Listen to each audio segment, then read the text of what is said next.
relatable to. The marketing department in a TV company used to be the guys who make the mugs and the T-shirts and the pens. TV sold itself. You didn't need marketeers, you didn't need advertising, you didn't need brands, because people had 4 choices, with five choices.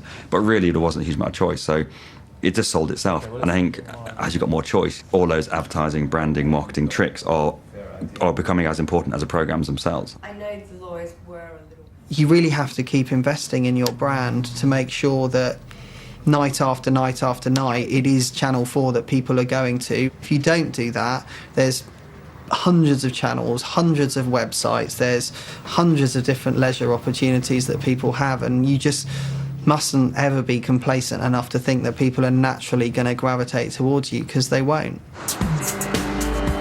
But it wasn't always so.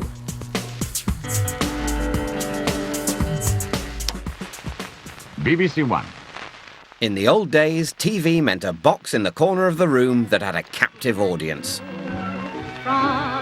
It started off with just one channel, the BBC, in 1936. They were then joined by independent television in 1955. BBC Two was added 11 years later. Channel 4 was launched in 1982. And last but not least, 5 came along in 1997. The launch of Sky in '89 introduced the idea of multi-channel viewing. Since then, with the introduction of digital TV and video on demand, TV is being delivered to us in more ways than ever before. Counting to the ident in 5, 4... And it's up to people like the continuity announcer Peter Offer to help us along. Will they or won't they? Minty and Gary's mum. Don't even go there. EastEnders in half an hour here on BBC One. And talking of too close for comfort... When I first started announcing, there were just 4 channels, BBC One, 2, ITV and Channel 4. Now, of course, there are hundreds of them. And viewers need, even more so these days, to be guided through the sea of channels that there are. Where we just were promoting, say, BBC One and BBC Two, it was relatively easy. We could talk on BBC One about what was on BBC Two and vice versa. Now we have BBC Three and BBC Four, our digital channels, and a plethora of radio channels. There's all sorts of linked media there that we need to make the viewers and listeners, for that matter, aware of. 2, another reformed spendaholic checks the finances on BBC Three, and on BBC Four, meet the remarkable Handkerchief Tree. It's essential to guide the viewer in order to help them keep watching any one channel. But in this sea of choice, broadcasters need to make sure their channel makes it into our list of favourites. People like choice, but they like to know where they are. In the multi-channel world of 200-300 channels, people tend to watch about 6 or 7 channels all the time and not really stray from them. Much as in a supermarket, there used to be in the 1960s about 1,000 lines of product.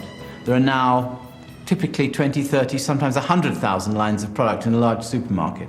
But people aren't eating a much wider range of food. They stick with what they know. That's how we are. Like food brands, the broadcaster needs to make sure they're in the viewer's top 5 choices.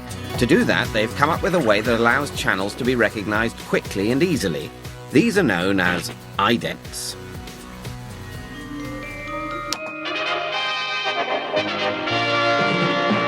The ident is the first clear message to the viewer of what a channel stands for. In the old days of 5 main networks, it was a simple task.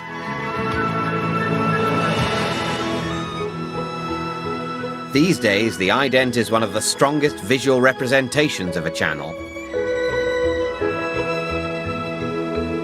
It's probably not dissimilar to if you go and buy a product, you're actually going to buy the product, but sometimes, you can get a bit of a kick out of the, the bag that it comes in, or the wrapper that it's wrapped up in, or the, the packaging.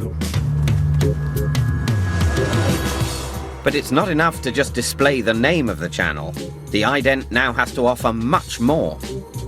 If you have the mindset that we're creating advertising, I think that's really hard to get cut through, and viewers just think, stop advertising at me. Whereas if we create content in its own right, then it's got way more chance of people responding to it. Production values for idents have rocketed in recent years because they now have to sum up the whole personality of a channel, the channel's brand. Idents are the brand of the channel. You know, t-shirt's a t-shirt, and that's a bit like a piece of television content. But people are very particular about which t-shirt or which bit of TV content they want to buy or watch. And so brands, or in the case of t-shirts, labels, they help us make choices. Channel 4's programmes are very distinctive and create a unique identity for it, and I think the identity has to be unique. That is why we invest a lot of time and energy in the identity to make people go, oh, only Channel 4 would do something like that. Any self-respecting channel will now have a set of glossy idents, but it's getting a bit extreme. Channels now spend millions and millions of pounds getting their idents right before each show. I was watching TV last night and watching a BBC 2 ident that looked exactly the same as a Channel 4 ident, and I just think it shows that I think probably BBC 2 wants to be seen as being as modern and trendy as Channel 4 is, so therefore they've completely revamped their on-screen identity, I think, quite clearly, to be a little bit like Channel 4. The time when you see an ident, usually at the end of one show and the start of another, is a crucial time for the broadcasters, because they've got to make sure they don't lose their viewers to someone else. So increasingly, the continuity announcer leaps in as the credits roll to try and keep hold of the viewer. And Sam might be coming home sooner than you think. Don't miss next week's Life on Mars, or you can catch up with last week's. So you can see there, just in that short voiceover, that we were told about next week's episode, the final episode. We were told if you'd missed an episode, quickly switch over to BBC 4. And then we were also told, and immediately after this programme on BBC 1 is this. And that's before the programme's even ended. And then if you didn't hear that voiceover, a visual reminder of all of those options to keep them in BBC network space. Every second of airspace in between programmes is really, really valuable. And that's what's great, because when you are channel surfing, when you hit BBC 1, you will know that you're in BBC 1 space. And that's the key to brilliant channel design, I think. Channel design is all about creating a sleek and engaging experience. And as competition for our attention stiffens, the quality expected is getting higher and higher. Now, what seems to be the problem? Well, it's a little bit embarrassing. The Channel 4 promo team are on location filming their trailer for the new documentary series on embarrassing illnesses. Very good, very good. That there, excellent. Very nice. Director Phil Lind has got a busy day ahead. Because of the nature of the script and because there are so many patients, we're trying to get about 24 shots. And I think in a day like this, you wouldn't want to try more than about 12, really. So we're going at double speed. Fingers crossed, let's get it all. You never know. Many trailers these days are now made with this attention to detail, and Channel 4 are pushing the bounds further and further when it comes to marketing their shows.